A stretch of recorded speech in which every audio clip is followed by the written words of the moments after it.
Hello everyone, welcome to iQuanta. स्वागत है आप सभी लोगों का। आशा करता हूं कि काफ़ी अच्छे होंगे। मेरा नाम है तरुण तिवारी और आज इस वीडियो में हम बात करने वाले हैं जेट एग्ज़ाम, जो अब देखा जाए तो कुछ ही दिनों में आपके सामने होगा। 1 महीने का वक्त आपके पास रह चुका है, तो साल भर आपने अच्छे तरीके से प्रिपरेशन किया कैट एग्ज़ाम की, उसको अच्छे से फेस किया, अब रिलैक्स हो गए होंगे। तो अब बारी होगी अदर जो आपके ओमेट्स एग्ज़ाम है, जेट हो गया, सीमैट हो गया। तो सबसे पहले तो जेट का नंबर है 5 जनवरी का, देखिए आपको एग्ज़ाम पड़ा है, तो उसकी प्रिपरेशन अच्छी होनी ही चाहिए। तो ऑलमोस्ट तो देखा जाए तो काफ़ी कुछ कवर हो जाएगा आपने जो लास्ट ईयर प्रिपरेशन किया है 1 साल में। लेकिन जीके एंड करंट अफेयर्स का काफ़ी बड़ा रोल होता है आपके इस एग्ज़ाम में, सीमेट में भी जो ओमेट्स एग्ज़ाम होते हैं। तो लास्ट 1 ईयर्स के current affairs, general knowledge, static GK, तो इनको कैसे कवर किया जाए। नो डाउट आपने अदर सब्जेक्ट में काफ़ी मेहनत की है, लेकिन इसको उतने अच्छे तरीके से या इसके बारे में थोड़ा चिल होके आपने पढ़ाई की है कि कर लिया जाएगा। लेकिन आप खुद सोचिए कि 1 साल की पूरी प्रिपरेशन जिस तरीके से आपने अदर सब्जेक्ट्स में दिया है, तो उसमें परफेक्ट अपने आप को मान रहे होंगे, तो क्या जीके एंड करंट अफेयर में खुद को मान रहे हैं? तो जब आप ईमानदारी के साथ नहीं होगा, ठीक है? तो उस नहीं को बेहतर करने के लिए जो 1 महीने आपके पास हैं, आप अच्छा कर सकते हैं अगर आपको पता रहे क्या-क्या पढ़ना है, क्या-क्या इंपॉर्टेंट चीज़ें हैं, साल भर में वो कौन-सी इंपॉर्टेंट करंट अफेयर्स रहे, नेशनल, इंटरनेशनल, अवार्ड, समिट्स वगैरह सारी चीज़ें देखिए आपसे पूछी जाती हैं। तो सिलेबस आपको पता होना चाहिए, पैटर्न कितने क्वेश्चन्स आएँगे ये आपको पता होना चाहिए और इंपॉर्टेंट टॉपिक्स भी पता होना चाहिए। तो कैसे पता होगा? साल भर नज़र भी नहीं रही, तो वो चीज़ें हम आपको बताएँगे, किन-किन टॉपिक्स पे आपको नज़र रखनी चाहिए, यहाँ से क्वेश्चन्स आएँगे, ठीक है? और क्या-क्या आपका सिलेबस है, क्या पैटर्न है। देखिए लास्ट ईयर तक आपके 25 क्वेश्चन पूछे जा रहे थे, अब 20 कर दिया गया है, तो सबसे बड़ी टेंशन तो इस बात की नहीं रहती, नेगेटिव मार्किंग नहीं है। नेगेटिव मार्किंग नहीं है तो आधा से ज़्यादा कॉन्फिडेंस आपका ऐसे ही बढ़ जाता है, चलो ठीक है, सही हुआ तो नंबर मिलेगा, नहीं सही हुआ तो नुकसान कुछ नहीं होगा, तो ये अच्छी बात है, ठीक है? अटेम्प्ट भी सारे क्वेश्चंस आप करेंगे ही, उसमें कोई आपसे ये नहीं कहा जाएगा मत करना, नहीं तो कुछ गड़बड़ हो जाएगा, ठीक है? तो आज यहाँ पे हम बात करेंगे अबाउट जेट एग्ज़ाम के GK and current affair portion के लिए, बाकी सीमेट के लिए भी आएँगे। तो ओवरऑल देखा जाए तो सिलेबस हो गया आपका, दोनों का सेम ही है, लेकिन कुछ-कुछ थोड़ा बहुत आपका किन चीज़ों पे ज़्यादा ध्यान देना, किन में नहीं देना है, तो इसलिए मैं सेपरेट वीडियो सीमेट के लिए भी बना दूँगा। तो यहाँ पे जेट के बारे में ही हम बात करने वाले हैं, ठीक है? तो जैसा कि आपको पैटर्न वगैरह सारा चीज़ पता ही होगा, तो लेकिन यहाँ पे एक बार आपसे ओवरऑल बातें कर लेते हैं इसके रिगार्डिंग। तो जैसा कि आपको पता होना चाहिए, यहाँ पे आपके सामने 4 सेक्शंस आएँगे, पार्ट 1 एंड पार्ट 2। तो पार्ट 1 में आपके सामने 3 यहाँ पे सेक्शन से क्वेश्चन पूछे जाने वाले हैं। वीएलआर हो गया, verbal ability and logical reasoning से क्वेश्चन आएँगे, 26 क्वेश्चन, 21 क्वेश्चन आएँगे डिसीजन मेकिंग से और 28 क्वेश्चन आपके आने वाले हैं क्यूए एंड डीआई से, ठीक है? तो 170 मिनट में ये आपको करने होंगे, ठीक है? सारे क्वेश्चंस। फिर उसके बाद 20 क्वेश्चन आपके, देखिए इस बार संख्या कम हो गई है, 20 क्वेश्चंस आ रहे हैं आपके 10 मिनट में। 10 मिनट में आपको 20 क्वेश्चन करने हैं, तो आप समझ रहे हैं कि आपकी प्रिपरेशन भी इस लेवल की होनी चाहिए जीके एंड करंट अफेयर में कि क्वेश्चन देखिए और तुरंत सही जवाब मारिए, ठीक है? वो वक्त ही नहीं रहेगा ए, बी, सी, डी, ई 5 ऑप्शन करने में ही आपके चले जाएँगे 1 मिनट। तो आपको बस क्वेश्चन देखना है, इतना ओवर कॉन्फिडेंस भी नहीं होना है कि पता चला कि पूछ रहा था और जवाब कुछ दे दिए जल्दबाज़ी में। क्योंकि तैयारी भी कभी-कभी इतनी अच्छी हो जाती है हमारी ना, तो हम ध्यान ही नहीं देते ऑप्शंस की तरफ ही, और पहला ऑप्शन वही होता है जो आपको बर्बाद करने वाला होता है, मतलब वो गलत जाएगा, ठीक है? तो क्वेश्चन अच्छे से पढ़ना है, ऑप्शन आ जाएगा अपने आप ही आपके सामने, सही जवाब आप चले जाएँगे। सही अगर आपने क्वेश्चन पढ़ा है, तो गलती होने के चांस बिल्कुल भी नहीं रहते, ठीक है? और नहीं पता है तो आप एलिमिनेट करके आंसर्स निकाल सकते हैं, ठीक है? तो यहाँ पे GK and current affair 20 questions आपके आने वाले हैं। इसमें भी इन्होंने बाइफरकेट कर दिया है कि हम 10-12 क्वेश्चन आपसे पूछेंगे करंट अफेयर के और 8 क्वेश्चन आपसे पूछेंगे स्टैटिक जीके के। स्टैटिक जीके में history, geography, polity, economics, miscellaneous parts, कौन, क्या, कहाँ, कैसे, कब हुआ, ठीक है? ये सारी चीज़ें रहेंगी। 12 क्वेश्चन आपके करंट अफेयर्स के आएँगे जो साल भर चर्चा में रहे, ठीक है? ऐसे कंट्री करेंसीज़ भी आपसे पूछी जा सकती हैं। कंट्री आपकी चली जाती है देखिए स्टैटिक पार्ट का, लेकिन करंट अफेयर में कंट्री कैसी हो जाएगी, अभी रिसेंटली देखिए मोदी जी ने कई सारी ऐसी कैरेबियन कंट्रीज़ में विज़िट किया, या फिर कहीं किसी देशों के साथ हमारी समिट हुई, तो वो चर्चा में आपका देश रहेगा, तो वो इम्पोर्टेंट हो जाएगा। ठीक है, तो आप पता चला रसिया का रट लिए हैं, चाइना की कंट्री रट लिए हैं और आ गए आपसे पूछ लिया गुइना, अर्जेंटीना, ये सब बताइए, कहोगे ये कहाँ कौन-सा देश था? तो अब कहाँ से पूछ लिए एग्ज़ामिनर हमारे साथ गड़बड़ किए? बिल्कुल नहीं गड़बड़ किए, वो बोले हैं, हम नेशनल इंटरनेशनल अफ़ेयर्स की सारी बातें आपसे पूछेंगे, तो चर्चा में था, तो पूछे, उनकी क्या गलती? तो आपको अपडेट रहना होगा, ठीक है? तो सारी बातों को यहाँ पे ध्यान रखेंगे और जैसा कि मैंने यहाँ पे बताया 2 पार्ट में आपका डिवाइड होगा स्टैटिक जीके और करंट अफेयर और यहाँ पे इन्होंने बताया है कि हम यहाँ पे 8 क्वेश्चन और 12 क्वेश्चन पूछेंगे, ठीक है? तो उसी हिसाब से हमारी प्रिपरेशन भी यानी हमें ज़्यादा फोकस किस पे करना होगा? करंट अफेयर्स पे। तो यहाँ करंट अफेयर में भी हमें कितना देखना होगा? लास्ट 1 ईयर्स के क्या हम पूरा अच्छे तरीके से पढ़ेंगे? देखा जाए तो सारे एग्ज़ाम क्या यही माना जाता है कि 1 साल का आपको करंट अफेयर जैसे आपका जनवरी में एग्ज़ाम होगा, तो पूरा साल मान लीजिए जनवरी 2024 से लेके दिसंबर 2024 तक। लेकिन यहाँ पर भी अगर हम थोड़ा अच्छी तरीके से अपनी रणनीति को अपनाते हैं, तो लास्ट 6 टू 8 मंथ्स आपके लिए काफ़ी इंपॉर्टेंट हो जाता है, ठीक है? जैसे दिसंबर से लेके जून से लेके दिसंबर तक अगर आपने अच्छे तरीके से कर लिया है, नंबर ऑफ टाइम्स रिवाइज़ कर लिया है, सारे इवेंट्स को, समिट्स को, अवार्ड्स को, आपके बुक्स एंड ऑथर्स ने रिसेंटली जो आपके बड़े-बड़े सेलिब्रिटीज़ या बड़े-बड़े आपके राइटर्स के द्वारा या वो आपका देखिए अवार्ड वगैरह भी पुलित्ज़र प्राइज़ मिला, फिर उसके साथ-साथ बुकर प्राइज़ मिला, ठीक है?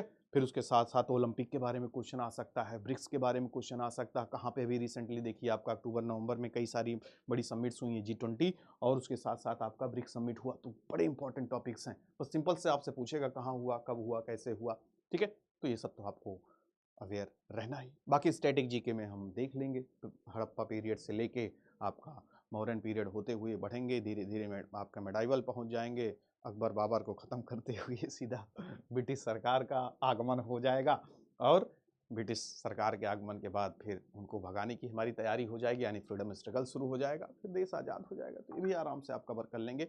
मॉडर्न हिस्ट्री से थोड़ा क्वेश्चंस इंपॉर्टेंट हो जाते हैं, ठीक है? बाकी मैनेजमेंट का एग्जाम है तो यहाँ पे बिजनेस इकोनॉमिक्स से सभी क्वेश्चंस आपके लिए थोड़ा इंपॉर्टेंट हो जाते हैं, तो उस पर भी हमारी नज़र रहेगी। तो ओवरऑल हम अगर अच्छे तरीके से इन 1 महीने में अपने आप को उस लेवल पे ले जाएंगे, कैसे ले जाएंगे? मेहनत करके ले जाएंगे, सारी चीज़ों पे नज़र रखते हुए। इतनी आसानी से नहीं हो पाएगा। अब आप सोचो सर ऐसा कुछ एक दे देते, कुछ एक वरदान टाइप, घूंट टाइप जो हम आराम से एक बार आंख बंद करते आप कह देते तथास्तु हो जाता, तो ऐसा नहीं है, ठीक है? मेहनत यहाँ पर भी थोड़ा करनी पड़ेगी, ठीक है? आपको नज़र बना के रखना होगा। तो स्टैटिक जीके में जो इंपॉर्टेंट टॉपिक्स हैं आपके देखिए साफ मेंशन किया गया है, तो इस पे आपको कड़ी नज़र रखना ही है। हिस्ट्री हो गया, ज्योग्राफी, हिस्ट्री में भी आपका समझ लीजिए 3 पार्ट में आपका रहेगा, ठीक है? एंशिएंट हो गया, मेडाइवल हो गया, फिर उसके साथ-साथ मॉडर्न हो गया और इन तीनों में सबसे ज़्यादा थोड़ा ध्यान रखना होगा तो वो आपका मेडाइवल पीरियड का, ठीक है?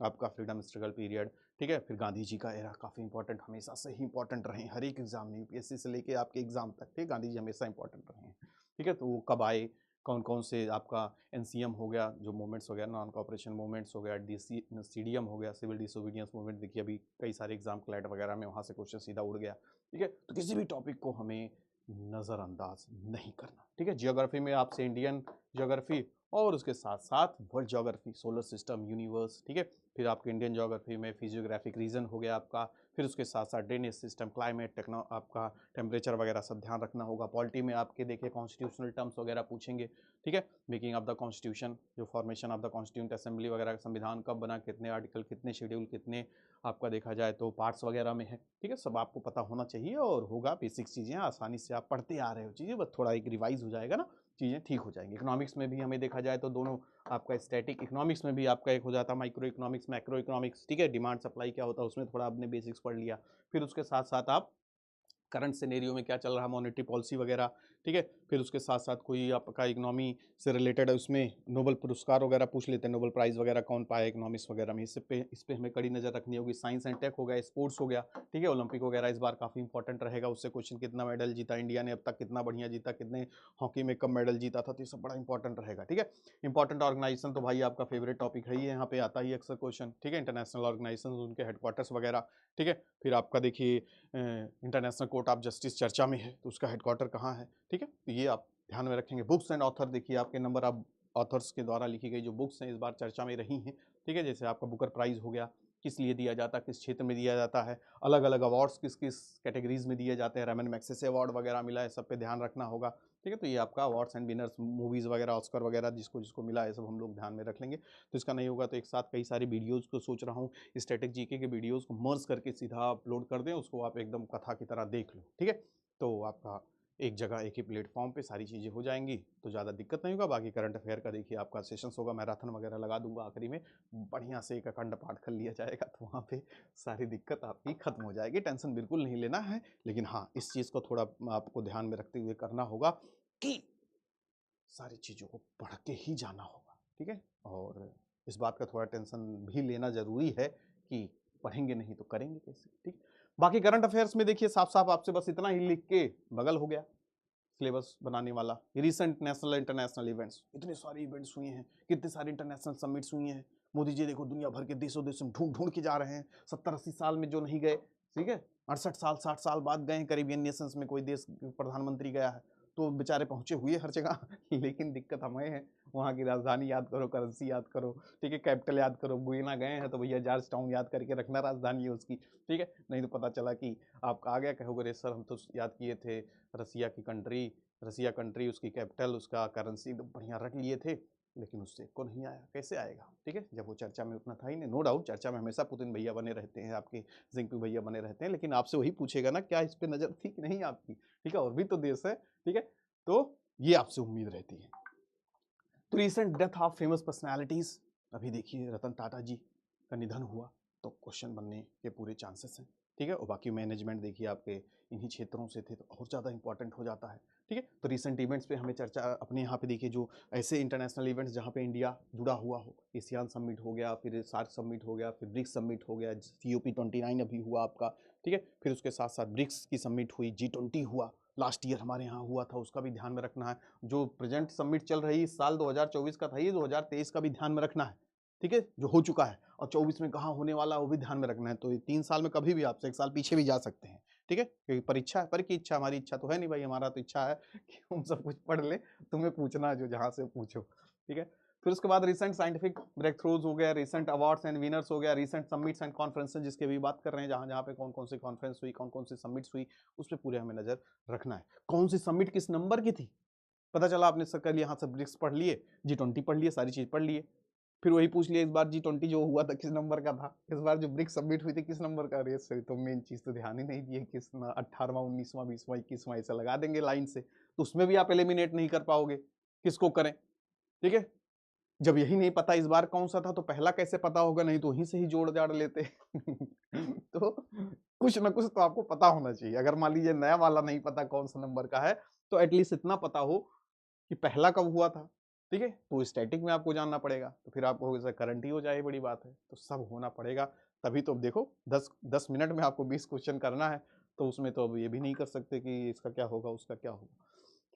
ठीक है, तो ये हमने देख लिया ओवरऑल, ये आपका स्टैटिक जी करंट अफेयर में क्या क्या सब्जेक्ट्स हैं, क्या क्या टॉपिक्स हैं। अब थोड़ा हम यहाँ पे जाते हैं डीप में, ना जाके टॉपिक्स की बात करेंगे। ठीक है, किन किन टॉपिक्स पे, अगर इंडियन पॉलिटी सेक्शंस को आपको खत्म करना है तो अभी तो आपने स्टैटिक में जगह सिर्फ पॉलिटी पढ़ना है, पॉलिटिक में क्या क्या पढ़ना, पॉलिटी में कॉन्स्टिट्यूशन में क्या क्या पढ़ना है, तो इन टॉपिक्स पे थोड़ी नजर रखिएगा। ठीक है, जैसे Indian constitution, formation of the Indian constitution, संविधान बनना कब शुरू हुआ, ठीक है, कब अडॉप्ट हुआ, कब लागू हुआ, ये सब आपको ध्यान में रखना। फंडामेंटल ड्यूटीज हो गए, फंडामेंटल राइट्स हो गए, DPSP हो गए, directive principle of the state policy.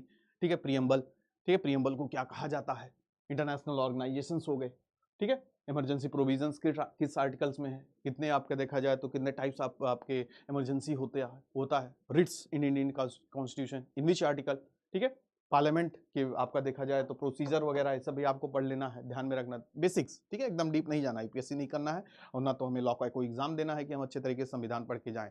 ठीक है, इलेक्टोरल प्रोसेस, इस बार देखिए आपका चुनाव वगैरह हुआ, किस आर्टिकल में आता है, किस पार्ट में आता है इलेक्शन कमीशन। ठीक है, UPSC हो गया, कॉन्स्टिट्यूशनल जो बॉडीज वगैरह हो गई, cabinet committee, constitutional bodies, non constitutional bodies क्या होती हैं, एग्जीक्यूटिव बॉडीज क्या होती हैं, स्टैट्यूटरी बॉडीज क्या होती हैं। ठीक है, ये भी पता होना चाहिए। जुडिशरी हो गया, फेडरल सिस्टम हो गया, अपना local self government, who is known as local self father of the local self government, ये आपका चला गया स्टैटिक जीके में। G20 समिट हमेशा के लिए इंपॉर्टेंट रहता है। ठीक है, अपना हुआ था देखिए 2023 में, 2024 में हुआ, उसके बारे में आपको नजर रखना है। इंटरनेशनल ऑर्गेनाइजेशन, नाटो हो गया, ओपेक हो गया, इंटर स्टेट काउंसिल, फिर उसके साथ मिशन अलग अलग देखिए स्कीम्स वगैरह भी आती रहती हैं, तो उस पर हमारी नज़र होगी। साफ साफ उसने लिखा है ना गवर्नमेंट स्कीम्स वगैरह पे भी, तो उसका भी एक सेपरेट नहीं होगा तो वीडियो बना देंगे, नहीं तो क्लास वगैरह में पूरा चर्चा कर लेंगे, ठीक है। फिर उसके बाद आपका economics, economics no doubt most important, तो इसमें बेसिक्स आपको कुछ पता होना चाहिए। उसके साथ साथ बैंकिंग, मॉनेटरी टर्म्स वगैरह ये सब सारी चीज़ें, वर्ल्ड इकॉनमी हो गया, फाइनेंशियल इंक्लूजन, एमएसएमईज क्या होती हैं, इंसॉल्वेंसी एंड बैंक्रप्सी कोड्स वगैरह क्या होते हैं, ठीक है, टैक्सेशन क्या होते हैं, तो इसमें तो काफ़ी कुछ आप अपने आप से, काफ़ी कुछ आपसे जुड़ा हुआ है, ठीक है। तो आपके लिए ज़्यादा कठिन नहीं रहेगा, ज़्यादा टफ नहीं रहेगा। इंटरनेशनल बॉडीज़ जो हैं आपकी आईएमएफ, वर्ल्ड बैंक कब बनी, ठीक है, ये भी आपको ध्यान में रखना होगा। कितने मेंबर कंट्रीज हैं, ये सिंपल क्वेश्चन आपसे पूछेंगे। नीति आयोग कब बना, उसके पहले क्या कहा जाता है, who is the chairman, who is the CEO, ठीक है। तो चेयरमैन तो आप हमेशा जानोगे, नीति आयोग के प्रधानमंत्री महोदय ही रहते हैं, ठीक है। WTO, WLO जो आपकी यूएन की बॉडीज़ हैं, जितनी एजेंसीज हैं, इनमें सबसे पुराना कौन सा है, आप कहोगे IMF और वर्ल्ड बैंक से पहले कोई बना ही नहीं था, पता चला येलो सही जवाब निकला, ठीक है। तो ये सब पे हमें नज़र रखनी है, कब बना, क्यों बना, ठीक है। फिर उसके बाद आप देखोगे और सारे क्वेश्चंस आपके money market and capital market, ये भी आपके लिए देखा जाए तो फ्रेंडली टॉपिक है। नेशनल इनकम, ठीक है, क्या घटाएं क्या बढ़ाएं, नेशनल इनकम, जीडीपी, जीएनपी में क्या अंतर है, बेसिक्स हमें पता होना चाहिए। बैंकिंग के टर्म्स, कब पहला बैंक बना, कब प्लानिंग शुरू हुआ, ठीक है। इकोनॉमिक्स मॉडल्स वगैरह देख लो क्या क्या होते हैं, तो ये सब बेसिक पता होगा तो आप आसानी से इसके क्वेश्चन भी कर ले जाएंगे। ज्योग्राफी से भी क्वेश्चंस आपके सामने पूछे जाएंगे, ठीक है। Interior structure of the earth, ठीक है, ऊपर का देखा जाए तो कोर, क्रस्ट, मेंटल, क्या क्या मिलके कोर बना है, क्या क्या मिलके क्रस्ट बना है, सियाल, सीमा, इस तरह आपको ट्रिक बता देंगे। ड्रेनेज सिस्टम, कौन सी नदी कहाँ से निकलती है, ठीक है, साउथ ओरिजन, पेनिनसुलर ओरिजन, फिर उसके बाद हिमालयन ओरिजन, कौन सी नदियाँ साल भर बहती हैं, ठीक है, इंडस हो गया, ब्रह्मपुत्र हो गया, गंगा रिवर सिस्टम हो गया, कौन सी वेस्ट फ्लोइंग रिवर है, कौन सी ईस्ट फ्लोइंग रिवर है, ये पता होना चाहिए। और ही पूछ लेते हैं, सारी नदियाँ ईस्ट की तरफ बह रही हैं उनके बारे में नहीं पूछेंगे, वेस्ट वाली पूछ लेंगे, out of these which is not the west flowing river, ठीक है। ये हमें पता रहेगा कब, जब जानेंगे उसके बारे में, ठीक है। उसके बाद आपका क्या पूछ सकता है बच्चों, यहाँ पे देख रहे हैं एनर्जी आपका सोर्सेस है, नेचुरल वेजिटेशन, सोलर सिस्टम के बारे में पूछ लेगा। बिग बैंग थ्योरी कौन सा सबसे ज़्यादा देखा जाए तो ओरिजिन ऑफ द यूनिवर्स के लिए सबसे ज़्यादा अथेंटिक माना जाता है। कई सारी थ्योरीज हैं, कुछ लोग बोले हैं कि बहुत बड़ा है, गोला था फट गया फिर ऐसे बना, कुछ बोले हैं बढ़ता ही जा रहा है, सबके अलग अलग थ्योरीज हैं, तो उसके बारे में हम लोग यहाँ पे देखेंगे। सॉइल वगैरह, ठीक है, टाइप्स ऑफ सॉइल, कौन सी सॉइल कहाँ पे पाई जाती है, अलग अलग जगह पे अलग अलग है ना, सॉइल वगैरह का स्ट्रक्चर अलग अलग है, ठीक है। इंपॉर्टेंट स्टेट्स कौन कौन से हैं, कौन सी जगह चर्चा में रही साल भर, वो आपके लिए इंपॉर्टेंट हो जाएगा। एटमॉस्फेयर क्या होता है, ओरिजिन ऑफ द यूनिवर्स देखिए आपका इंपॉर्टेंट है ही है। मिनरल्स, कौन सा ऐसे जोन में कहाँ पे मिनरल सबसे ज़्यादा पाए जाते हैं, स्टोर हाउस कहाँ बोला जाता है, लॉन्गिट्यूड, फिर उसके साथ साथ फिर से आपका लैटिट्यूड, लॉन्गिट्यूड, ये सब पता होना चाहिए। ग्लोब में कहाँ किसकी लोकेशन कैसे है, ठीक है। बेसिक चीज़ें पढ़ लेंगे हो जाएगा काम, ठीक है। हर एग्जाम आपसे बेसिक्स ही पूछता है, कोई भी दुनिया का एग्जाम उठा लो वो आपसे कहेगा एकदम हिला दिया, ठीक है, ऐसा कुछ नहीं। बेसिक्स जो जो आपको एकदम कठिन भी लगता होगा, अरे ये सब कहाँ से आ गया, वो भी देखो बेसिक से ही जुड़ा होगा। अब थोड़ा परीक्षा है वे तो पूछेगा नहीं दो दो कितना होता है, ठीक है।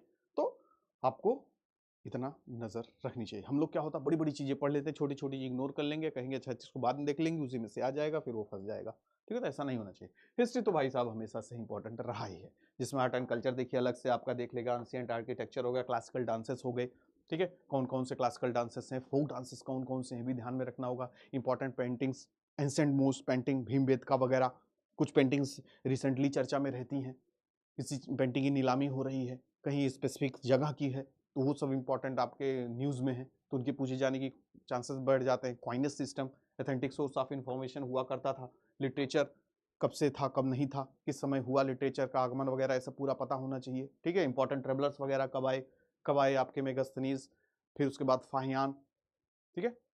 ये सब ध्यान में आप रखिए। जैनिज्म बुद्धिज्म तो हमेशा का हॉट टॉपिक रहा ही है, पूछा ही जाएगा। सिद्धार्थ के बारे में, महावीर के बारे में, जैनिज्म के बारे में, डॉक्ट्राइन ऑफ बुद्धिज्म के बारे में हर चीज़ पूछा जाता है। धम्मा क्या है, ठीक है, या इंपॉर्टेंट बुक्स ऑफ जैनिज्म क्या कहा जाता है, ठीक है। मुगल अंपायर यहाँ पे देखिए आपका, फिर एंशिएंट हिस्ट्री और मेडाइवल का यहाँ पे साथ में जोड़ दिया हूँ, इंपॉर्टेंट टॉपिक्स कौन कौन से हैं। तो Harappan period, Indus valley civilization पढ़िए, फिर उसके बाद वैदिक पीरियड, तो क्रोनोलॉजिकल ऑर्डर में आप जाएंगे ना तो कंफ्यूज भी नहीं होंगे, ठीक है। प्री हिस्टोरिक पीरियड, फिर आप देखोगे आपका हड़प्पा आ जाएगा, फिर इंडस वैली आपका, फिर मौर्यन, गुप्ता, ये सब होते हुए हम निकल जाएंगे फिर मिडाइवल की तरफ, ठीक है। फिर उसके बाद दिल्ली सल्तनत, ठीक है। मिडाइवल में दिल्ली सल्तनत से देखा जाए तो मेनली शुरुआत हो जाता है, ठीक है। 5 डायनेस्टी देख लेंगे, फिर उसके बाद हम लोग सीधा मुगल पीरियड में एंट्री कर जाएंगे। मुगल पीरियड खत्म होते ही अराइवल्स ऑफ द यूरोपियंस, ठीक है। फिर कौन कौन से सबसे पहले यूरोपियंस कौन से आए, डच आए कि ब्रिटिश आए, आपको पहले ब्रिटिश होगा सर डच होगा नहीं, सबसे पहले देखिए वास्को डी गामा आया, तो यूरोपियंस में सबसे पहले आपके पुर्तगीज आए, ठीक है, तो उनका एक क्रोनोलॉजिकल ऑर्डर आपको पता होना चाहिए। सब में कौन विक्टोरियस होके बाहर आया, तो कहोगे नो डाउट से ब्रिटिश वाले आए, फिर विजयनगर अंपायर, मुगल अंपायर, ये सब देख लेंगे इंपॉर्टेंट। फिर मॉडर्न हिस्ट्री में प्री ब्रिटिश एरा कैसे इकोनॉमिक पॉलिसी वगैरह हुआ करती थी, परमानेंट सेटलमेंट, रैयतवारी, महलवारी, ये सब ध्यान दे दिया जाएगा, ठीक है। फिर उसके बाद ट्राइबल रिवोल्ट्स कौन कौन थे, ठीक है, देखे होंगे आपके भील आंदोलन, संथाल आंदोलन, कितने सारे आपके मूवमेंट्स वगैरह, कितने ये लोग सताए हुए, ये लोग भी काफी ज्यादा थे ना, देखा जाए तो 1857 के रिवोल्ट में बहुत ज्यादा इन लोग का भी रोल था, क्योंकि वही है जो सबसे ज्यादा एक्सप्लॉइट हुआ वही शामिल हुआ 1857 के रिवोल्ट में। अगर पूरा देश उस समय शामिल हो गया होता तो 1857 में ही हमारा स्वतंत्रता दिवस मनाया जा रहा होता। 1947 1947 का समय इसलिए लग गया कि जब सब सताए गए तब सब सड़कों पे खड़े हुए, तो उस समय देखा जाए शुरुआत में एकदम जो छोटे किसान थे, जमींदार थे, कुछ लोग वो भी परेशान किए गए, तो जो सताए गए वही खड़े हुए, ठीक है। वो भी मेनली देखा जाए तो नॉर्थ इंडिया में ही मेनली लोग खड़े हुए ब्रिटिश साम्राज्य के खिलाफ, पूरा साउथ सन्नाटा था, ठीक है, तो पूरा देश खड़ा नहीं हुआ, और जो खड़े भी हुए तो वो पूरा देखा जाए तो लीड नहीं अच्छे से किया जा सका उनको, तो वही है, बिना लीडरशिप के, बिना नेता के कोई चीज आगे बढ़ी ही नहीं, ठीक है। Gandhian era one of the most important, Gandhi ji की एंट्री और देश की आज़ादी तक जब तक उनके इंपॉर्टेंट आपके देखा जाए मोमेंट्स थे, वो सब सारे आपके बड़े इंपॉर्टेंट हो जाते हैं। इन INC आपका जो कॉन्फ्रेंस वगैरह, इंडियन नेशनल कांग्रेस कब बना, इंपॉर्टेंट आपके सेशंस वगैरह, कैबिनेट मिशन कब आया, इसी के बाद देखिए इसी के ही रिकमेंडेशन से आपकी कॉन्स्टिट्यूंट असेंबली बनी, जो संविधान बना, ठीक है। इंपॉर्टेंट पर्सनालिटीज, निकनेम वगैरह उनका, किसको क्या कहा जाता है, बापूजी किसको कहा जाता है, बाबूजी किसको कहा जाता है, सब पूछा जाता है, ठीक है। लोकनायक, जननायक, अलग अलग निकनेम्स हैं, तो सब पे नजर रखनी होगी, ठीक है। साइंस में आप देखिए आपके टॉपिक्स अगर आप इनसे अवेयर होंगे तो आसानी से कर लेंगे, ठीक है। मिशन चंद्रयान देखिए आपका चर्चा में ही रहा है, ठीक है, मार्स पे जाने वाले हैं, वीनस पे जाने वाले हैं, तो होता नहीं जब आप एक सफलता हासिल कर लेते हैं तो फिर अब आप और अपना पैर आगे पसारते हैं, तो यहाँ पे कई सारी योजनाएं हैं, उनको देखना होगा। 5G 6G का जमाना आ गया, AI VR का जमाना आ गया, तो इन सब पे आपको नजर रखनी होगी। बेसिक साइंस आपको पता होना चाहिए, केमिकल कंपोजिशन, फिजिक्स के रूल्स, सारी चीजें आपको पता होनी चाहिए। साइबर सिक्योरिटी देखा जाए तो दुनिया का इस समय सबसे बड़ा टॉपिक बना हुआ है, ठीक है। जितना ज़्यादा डिजिटलाइजेशन उतना ज़्यादा साइबर फ्रॉड हो रहा है, देश की GDP का 1% जा रहा है इसी में ही, ठीक है। तो समझ सकते हैं कब आपके पास फ़ोन आ जाए, भैया तकलीफ है थोड़ा भेजते 10,000 रुपये, आप सोचो कि तुरंत भेज दें, भाई को तकलीफ, पता चला वो था ही नहीं, ठीक है। तो आज के समय कुछ भी हो सकता है, ठीक है, तो इस पर नजर रखना होगा। तो these are the important diseases, किस वजह से कौन सी बीमारी होती है, वायरस, बैक्टीरिया, इस सब पे पूरी तरीके से आपको बेसिक्स ध्यान रखना होगा, डीप में बिल्कुल भी नहीं जाना, ठीक है। इन्वायरमेंटल टॉपिक्स आज के समय देख ही रहे हैं, क्लाइमेट चेंज हो ही रहा है, क्लाइमेट थ्रेट हो ही रहा है, टेम्परेचर बढ़ रहा है, गर्मी बढ़ रही है, 50-55 अब नॉर्मल हो गया है, तो क्या कारण है, green house gases, global warming, इन सब पे पूरी तरीके से ओजोन डिप्लेशन हो रहा है, ध्यान रखिए। क्लाइमेट चेंज के जो ऑर्गेनाइजेशंस हैं, अक्सर देखिए आपकी बैठक होती रहती है, COP28, COP29, ठीक है। क्योटो प्रोटोकॉल कहाँ से कहाँ तक हो रहा है, ठीक है। नेचर को अच्छे तरीके से कंजर्व कीजिए, प्रोटेक्ट कीजिए।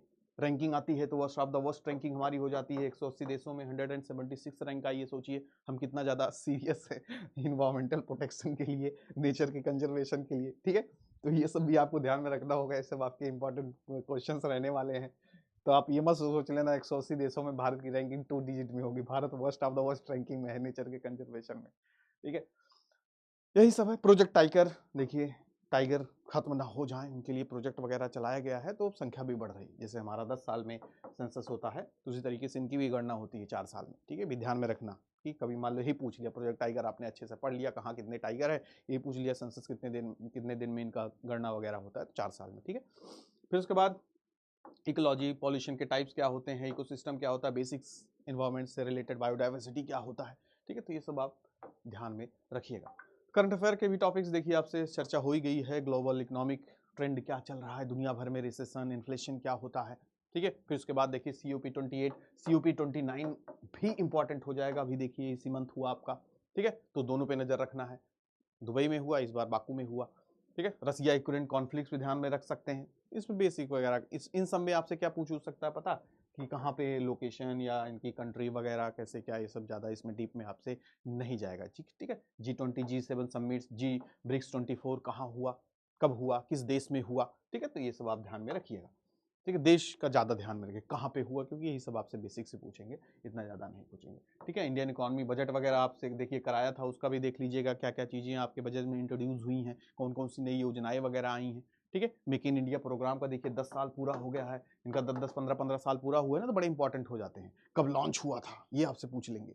ठीक है, ऐसा नहीं पूछेंगे कि इसका 10 साल पूरा हुआ। ठीक है, तो ये आप नज़र रख सकते हैं। New economic policy, new education policy, ठीक है, इस पे आप नज़र रख सकते हैं। तो these are the important topics जो कि आपके एग्जाम के लिए इंपॉर्टेंट रहेगा। आयुष्मान भारत देखिए इंपॉर्टेंट रहा ही है। अब देखिए आपका जो एल्डरली लोग थे, बुजुर्गों के लिए भी जोड़ दिया गया है, तो अब इसलिए और ज़्यादा इंपॉर्टेंट हो जाता है। ठीक है, तो इस पर हम नज़र रखेंगे। इकोनॉमी एंड बिजनेस में बजट हो ही जाएगा। जीएसटी टैक्स कलेक्शन, ठीक है, अभी देखिए जीएसटी 1.8 ट्रिलियन डॉलर हमने नवंबर में 1.8 ट्रिलियन रुपया कलेक्ट कर लिया है नवंबर में, तो जीएसटी कैलकुलेशन वगैरह भी थोड़ा यहाँ पे ध्यान। आरबीआई मॉनेटरी पॉलिसी हो गया, इन्फ्लेशन, इंटरेस्ट रेट कितना घट रहा है बढ़ रहा है, सब भी आपको ध्यान में रखना होगा। उसके साथ साथ banking and financial sector reforms, banking and financial sector important terms वगैरह, ठीक है, आपके यहाँ पे देखिए सब फाइनेंशियल टर्म्स वगैरह पूछे जाएंगे। ठीक है, ई कॉमर्स क्या होता है, डिजिटल पेमेंट्स क्या होता है। डिजिटल पेमेंट्स में देखिए हमने रिकॉर्ड बना दिया, 16 बिलियन ट्रांजैक्शन हमने कर दिया है नवंबर महीने में। पता है नवंबर महीने में 16 बिलियन ट्रांजैक्शन हुए हैं, जो कि 23 ट्रिलियन रुपए का। सोचिए कितना हम लोग पेटीएम करो करते जा रहे हैं, और हर जगह हमें पेटीएम करो सुनाई देता है ना, लेकिन सबसे ज्यादा ट्रांजैक्शन किससे हुआ पता है? फोन पे से हुआ है। टोटल ट्रांजैक्शन का 48% फोन पे से हुआ है, फिर उसके बाद गूगल पे से, फिर पेटीएम करो 7% से। ठीक है, तो बीच में पेटीएम वगैरह ने गड़बड़ थोड़ा बहुत किया था ना, तो थोड़ा उनकी फैन फॉलोइंग डाउन हुई है। खैर कोई नहीं, फिर से आगे बढ़ेंगे, तो ये सब पे हमें ध्यान रखना होगा। तो यही सब सारे इंपॉर्टेंट साइंस एंड टेक के। एआई तो भाई साहब भाई, एआई तो सब ही चल रहा है। पहला स्टार्टअप देश का कौन सा एआई का जो क्या बना, जिसको आप कहते हो यूनिकॉर्न। ठीक है, पहला कृत्रिम, ठीक है, ओला का कृत्रिम जो पहला एआई स्टार्टअप बना, तो वो ध्यान में रखना। इसरो, नासा क्या क्या करने वाले हैं। ठीक है, इसरो अगर 2040 तक भेजेगा तो नासा 2035 तक होड़ लगी हुई है, हम पहले उतारेंगे सबसे पहले चंद्रमा पे, मार्स पे आदमी। ठीक है, तो कंपटीशन बहुत ज्यादा जरूरी है। कंपटीशन चाहे पढ़ाई में हो चाहे काम में हो, हर जगह जरूरी होता है। ठीक है, अब इसी कंपटीशन देखो पहले कौन उतार देता है, तो हमें तो अच्छी बात है, हमें तो बस तैयार करना है कब कौन पहले किसने उतारा। ठीक है, साइबर सिक्योरिटी थ्रेट्स, रेगुलेशंस क्या क्या है देखा जाए तो इसमें अलग अलग आपके इंस्टीट्यूशंस वगैरह सेटअप किए जा रहे हैं, टास्क फोर्स सेटअप किए जा रहे हैं। वही देखिए आपका क्वांटम कंप्यूटिंग क्या होता है, ये सब साल भर के बड़े इंपॉर्टेंट टॉपिक्स रहे हैं। ठीक है, तो इस पर नजर रखना भी हमें ज़्यादा ज़रूरी है। ईवीज को कितना बढ़ावा दिया जा रहा है, देखिए नए नए स्टार्टअप कंपनियां आ रही हैं, नई नई आपकी जो देखा जाए renewable energy most important topic. India इतना बड़ा यहाँ पे रोल प्ले कर रहा, आईएसए इंटरनेशनल सोलर अलायंस जो प्रेसिडेंट बना हुआ है। ठीक है, गुड़गांव में आपका हेडक्वार्टर है। तो ये सब चीज़ें हमें आगे करती हैं, जहाँ जहाँ पे इंडिया का रोल है वो बड़ा इंपॉर्टेंट आपके लिए हो जाता है। ठीक है, तो ये सब टॉपिक्स आपके लिए काफ़ी इंपॉर्टेंट होने वाले हैं। और फाइनली यहाँ पे इन्वायरमेंट एंड इकोलॉजी से भी देख लेते हैं। ठीक है, पेरिस एग्रीमेंट, ठीक है, पेरिस एग्रीमेंट जो COP21 था ना आपके, यहाँ पे बहुत सारी कस्में खाई गई। अब सीरियस हो जाओ, लीगली एकदम पूरी तरीके से सीरियस हो जाओ, नहीं तो चाय पे चर्चा हो जाती थी। ठीक है, कोई चेंज ही, बड़े कंट्रीज अपना अलग ही भाव में रहा करते थे कि भैया हम डेवलप्ड हैं, इल्जाम लगा देते थे दूसरी कंट्रीज पे, और डेवलपिंग कंट्रीज डेवलप पे लगा देते। सबसे ज़्यादा कॉम्प्रोमाइज़ नहीं करते ही चल रहा था, कोई सुधार ही नहीं। तो यहाँ पे सबसे ज़बरदस्ती कहा भैया सब एकदम सीरियस हो जाओ और सब कसम खाओ 5 साल में क्या करोगे, और 5 साल के बाद फिर अगले 5 साल में क्या होगा, क्या आपका प्लान होगा। तो यहाँ पे बड़े प्लान वगैरह बनाए गए, तो पेरिस एग्रीमेंट बड़ा इंपॉर्टेंट हो जाता है। ठीक है, क्लाइमेट चेंज से रिलेटेड। ठीक है, और क्लाइमेट देखिए बढ़ता जा रहा है, 2-2 डिग्री सेल्सियस आपका बढ़ रहा है, जिसकी वजह से राइजिंग सी लेवल हो रहा है, कितने सारे आइलैंड्स डूब जा रहे हैं। वेनेजुएला के बारे में आपने सुना होगा, अब एक को ग्लेशियर ही नहीं बचा भाई साहब वहाँ। अब वो लोग सपना देखें, दूसरे देश में जाएं देखने ग्लेशियर कैसा होता है, या अपना वो करेंगे, गूगल पे सर्च करेंगे हमारे देश में भी ग्लेशियर हुआ करता था। तो क्या कारण है? क्लाइमेट चेंज, टेम्परेचर वगैरह बढ़ते जा रहा है, पिघल गया सब। ठीक है, तो हमारे यहाँ भी चलो ठीक है ढेर सारे हैं, ओवर नौबत अभी नहीं आएगी, लेकिन वही है, हम लोग भी अगर सुधरेंगे नहीं तो दिक्कत हो ही जाएगी। तो उस पर बड़े बड़े जो एग्रीमेंट्स वगैरह हुए हैं उस पर हमें ध्यान रखना है। एयर एंड वाटर पॉल्यूशन क्या होता है, waste management, recycling, forest conservation, wildlife protection, ये सब भी ध्यान में रखना है। डिजास्टर मैनेजमेंट हमेशा से देखिए हमारे लिए बहुत बड़ा क्या रहता है, दिक्कत का काम किया रहता है। कैसे? घटना घट जाती तब हम तैयार होते हैं, तो पहले से प्रिपेयर्डनेस ना होना भी एक बहुत बड़ा यहाँ पे लैक है। तो उसके बारे में भी आपको जानना होगा। इको टूरिज्म, जहाँ देखो पहुँच के हम लोग गंदगी मचाए रहते हैं, तो उस पर भी ध्यान रखना होगा। टूरिज्म बढ़ता चला जा रहा है, देखिए महाकुंभ होने वाला, 40 करोड़ लोग आने वाले हैं। इसी के नाम पे फिर से आपका देखिए एक नया डिस्ट्रिक्ट ही बना दिया गया, जो महाकुंभ मेला का एरिया होता है ना, उसको नया जिला ही घोषित कर दिया गया। सोचिए कितनी बड़ी व्यवस्था करनी है। तो अभी नया यूपी का नया आपका जिला भी बन गया और उसके साथ-साथ यहाँ पे 40 करोड़ लोग आने वाले हैं, तो आप समझ ही सकते हैं टूरिज़्म का कितना बड़ा रोल है, अयोध्या राम मंदिर की कितना बड़ा रोल है, जो कि हमेशा साल भर चर्चा में रहा है। तो बेसिक्स आपको जो भी नेशनल इंटरनेशनल अफ़ेयर्स के आपके न्यूज़ रहे हैं, उस पे नज़र बना के रखनी है, बस सब पे बेसिक्स आपकी नज़र हो तो बात खत्म, ठीक है? पूछो कहाँ से पूछोगे? जब आपका सब तैयार ही है तो फिर आपका कॉन्फिडेंस इसी लेवल पे होना चाहिए ना, पूछो कहाँ से पूछोगे? ठीक है? ये मन में होना चाहिए, नहीं तो पता चला एग्ज़ामिनेशन सेंटर के सामने ही चले गए और चिल्लाने लगे, पूछो भैया कहाँ पूछोगे? तो क्वेश्चन पेपर हमारे सामने आएगा, उसको हम डील करेंगे, देखेंगे। लेकिन प्रिपरेशन आपकी बेहतर होगी तो आपको कोई पीछे कर ही नहीं सकता, ठीक है?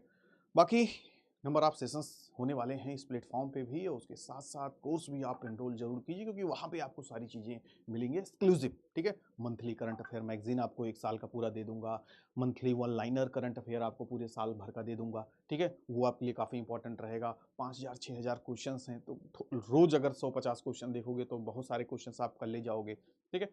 आपकी क्लासेस चलने वाली हैं, लगातार आप देखोगे पेड में, तो ये सब आपके लिए पूरा एक तरीके से बूस्टर का काम करेगा और उसके बाद भी अगर आपको लगता है कि जीके करंट अफेयर हो पाएगा नहीं, तो बूस्टर बैच भी आप जॉइन कर सकते हो। बहुत सारे आपके लिए यहाँ पे आईक्वांटा कई सारे ऑप्शंस लेके खड़ा हुआ है, बस आपको बेहतर करना है, आपको अच्छा परफॉर्म करना है, बस हम तो आपके लिए गाइडलाइंस देते रहते हैं, क्या-क्या पढ़ना है, मेंटरशिप प्रोग्राम है, गाइडेंस है, ठीक है? आपके सामने मेंटर्स कितने बेहतरीन हैं अपने-अपने क्षेत्र के अमिताभ बच्चन हैं, समझ सकते हैं, जो 100 परसेंटाइल से नीचे बात ही नहीं करते, ठीक है? तो उनसे पूरा सारे सब्जेक्ट्स पढ़िए, यहाँ पे जीके करंट अफेयर के लिए हम ही हैं, बिल्कुल टेंशन या आपको डरने की ज़रूरत नहीं, ठीक है? तो मिलते हैं नेक्स्ट सेशन में, तब तक अपना ख्याल रखिए, एनरोल कीजिए, चैनल को सब्सक्राइब कीजिए, ज़्यादा से ज़्यादा शेयर कीजिए और अपना ख्याल रखिए। Bye bye, take care to all of you, good luck.